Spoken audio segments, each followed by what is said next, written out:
Hello, everyone. This is Jed Disler, and I welcome you to The Piano Maven, your friendly podcast guide to piano recordings. I've been really touched and honored that so many of you have been writing to me with your comments and feedback when I post episodes, which one can download, stream, or subscribe to on most major podcast platforms, from Apple and Spotify to YouTube. Actually, the comments I've received largely have come from YouTube viewers and subscribers. I had a request from several people to do a survey of recorded cycles devoted to the Chopin nocturnes. And I honestly hadn't thought about doing that just now because we recently had an episode where I discussed various recorded cycles devoted to the Chopin etudes. And I didn't want to tilt the scales too much toward Chopin. I'm trying to cover a lot of bases on this podcast, if you know what I mean. However, you can't deny that Chopin is the center of the piano world's universe, pretty much. And I wish I could remember exactly that quote of Arthur Rubinstein. He said something to the effect of, "When the first notes of Chopin sound through the concert hall, there is a happy sigh of recognition. The piano sounds more natural. The public listens more naturally." The quote was something like that. I don't know. Maybe I'm putting words into Rubinstein's mouth. If you know that exact quote, please let me know in your comments. Anyway, I'm very happy to honor your request to talk about the Chopin nocturnes. I'm not going to talk about every Chopin nocturne cycle ever made. That would be totally insane. Well, maybe it wouldn't be insane for a piano maven like you and I, but I think it might be better if we limit this discussion to a handful. Let's say I'm going to take 6 different Chopin nocturne cycles. I've chosen the ones I'm going to talk about on account of their diversity in playing style, their diversity of interpretive conceptions, and also that they represent several generations of pianists. By the way, I'm going to save Arthur Rubinstein's 3 Chopin nocturne cycles for a separate episode, simply because I've already devoted an episode to Rubinstein's 3 Chopin mazurka cycles, and I think it's only fair to make room for some other pianists. I'd like to begin with one of the more interesting Chopin nocturne cycles from the mono LP era. This one features the Polish pianist Jan Smeterlin. It was recorded for Philips in 1954, and 40 years later, it came out on CD as part of the Philips short-lived The Early Years reissue series. Its most recent compact disc incarnation comes from Australian Eloquence, thanks to that label's visionary reissue producer Cyrus Mayer-Homji, and he has resurrected so many valuable recordings languishing in the vaults. But I've kept the Early Years reissue because it has excellent booklet notes by James Methuen Campbell, who talks about how Smeterlin tended to go his own way with Chopin's markings, often reversing the dynamics and alternating articulations. In general, Smeterlin takes fast tempos. He's not an expansive or dreamy nocturne player by any means.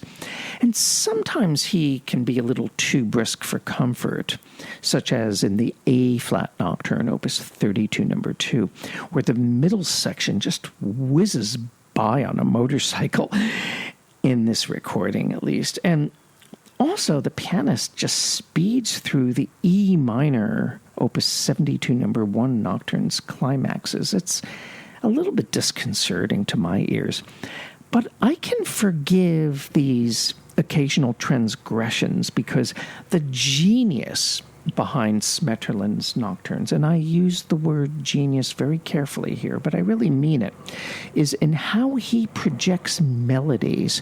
It's really kind of remarkable how he does this. Now, I'm going to quote from my review of this recording for ClassicsToday.com because I really can't describe Smeterlin's melodic projection any better than this. I wrote that phrases transpire in conversational fashion, oblivious to bore lines, with nearly every accent and dynamic inflection falling in an unexpected yet logical place. Each selection bears this characteristic out.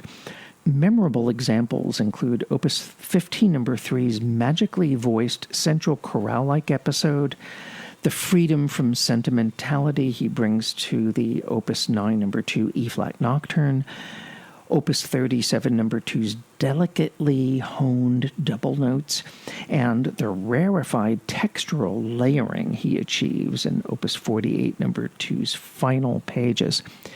Somehow, quoting from my review, as I'm speaking those words, I think they look better on page than they sound spoken out loud. Anyway, the point is that I come back to Jan Smeterlin's Chopin Nocturnes pretty often, and every time I listen, I always find something new to savor.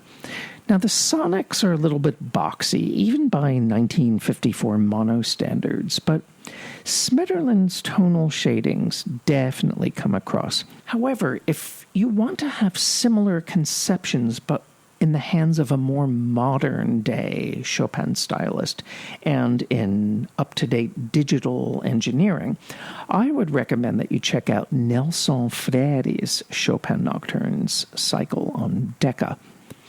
Next, I want to talk about a Chopin Nocturne cycle that has always seemed to fall between the cracks.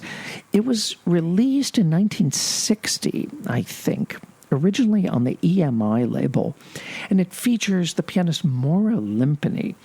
My late friend Harris Goldsmith, who was a great critic and an excellent pianist, reviewed this cycle when it first came out. He reviewed it for High Fidelity magazine, and he really did not care for it. I've always admired the cycle. Like Jan Smeterlin, Moura Lympany always leaned toward faster tempos generally, but she adhered more to Chopin's markings as far as tempo modifications were concerned. Like if you compare how she times the A-flat Nocturne, Opus 32, number 2's middle section to Smeterlin kind of rushing through it, you'll hear how Lympany captures much more the music's almost balletic subtext. In fact, this nocturne is featured in the ballet Les Sulfides, which is the ballet based on Chopin piano pieces. I also want to mention Moura Lympany's drop-dead gorgeous chains of trills in the B major Opus 62 number 1 Nocturne. Now, some of her performances, I have to admit, are a little glib and smoothed over, but I do enjoy this cycle, and I'm happy to pull it down from my shelf every now and then.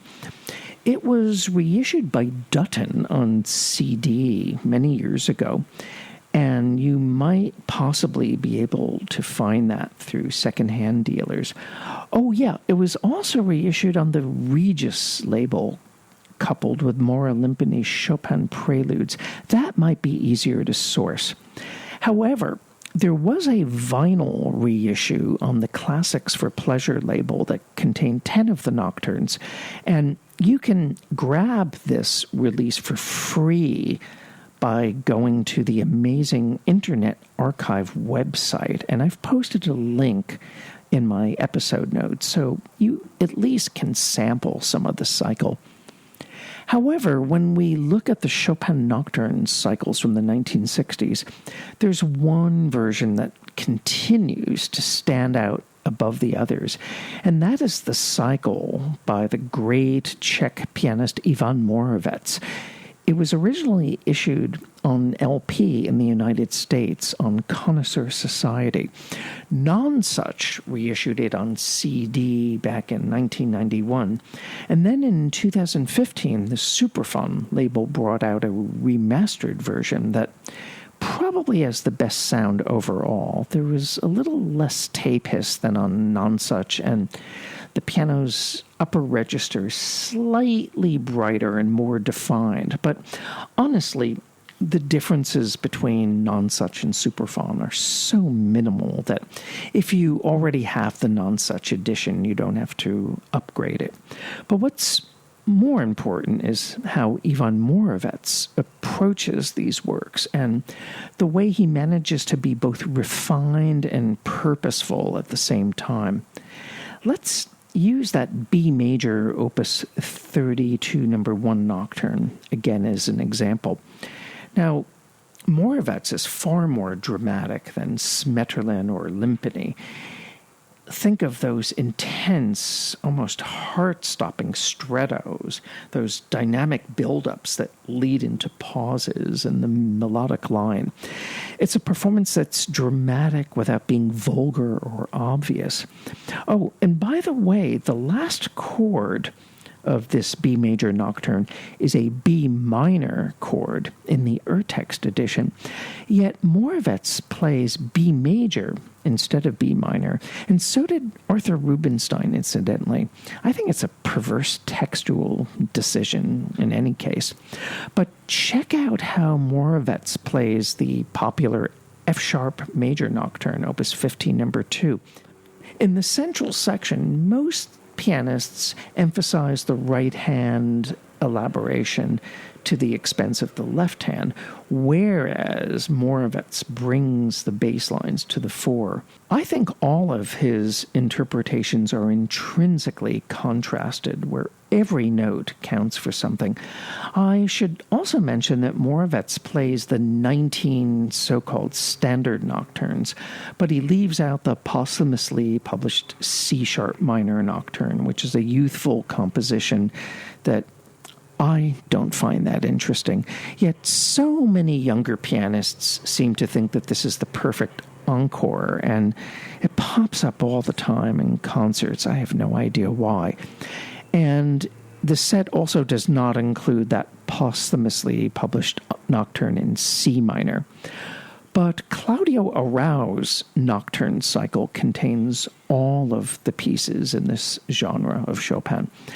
This cycle was recorded for Philips in 1978 in the Amsterdam Concertgebouw, and the sonics capture Arrau's rich and burnished sonority in full splendor, which I think is helped by the Concertgebouw's wonderful acoustics.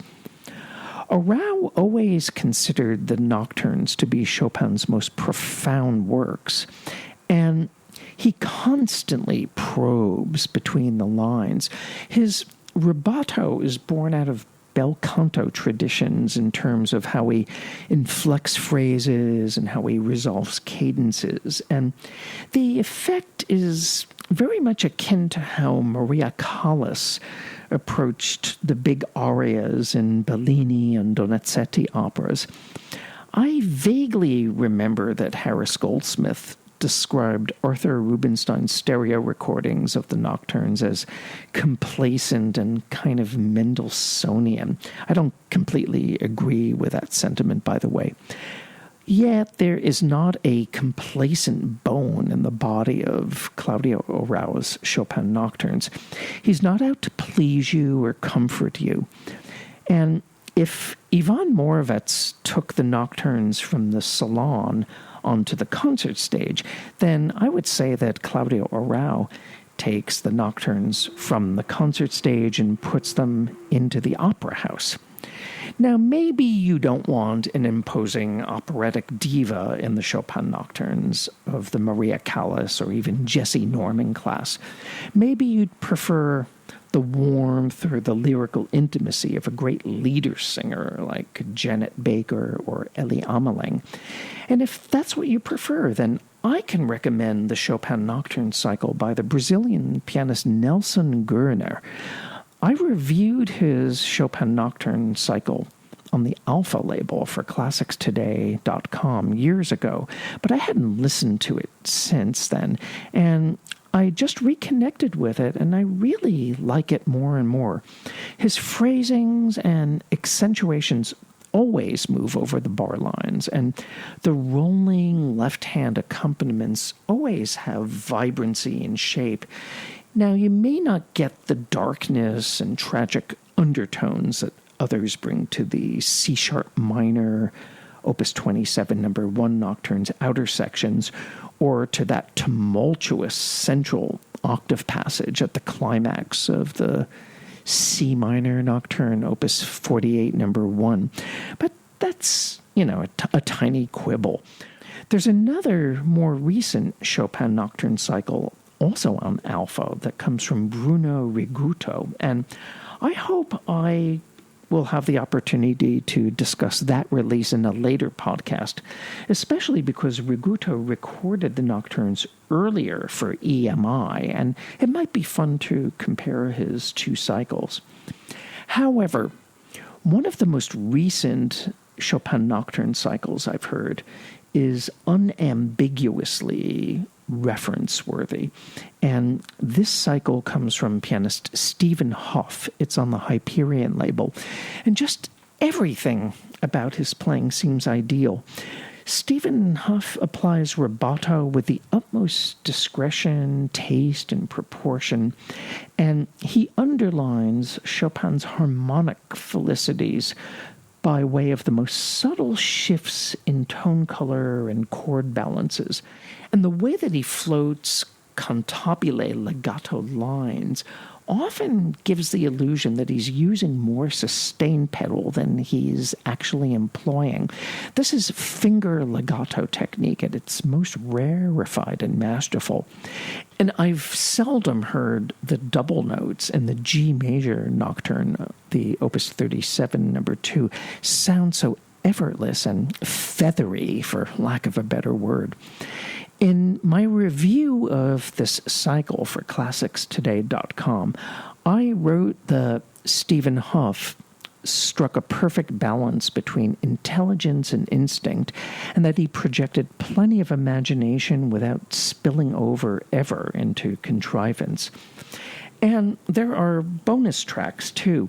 In addition to the 21 Nocturnes, Stephen Hough presents a piece in C-sharp minor of anonymous authorship published in Russia under Chopin's name. And then he gives an additional performance of the E-flat, Opus 9, number 2, that incorporates authentic ornamented textual variants.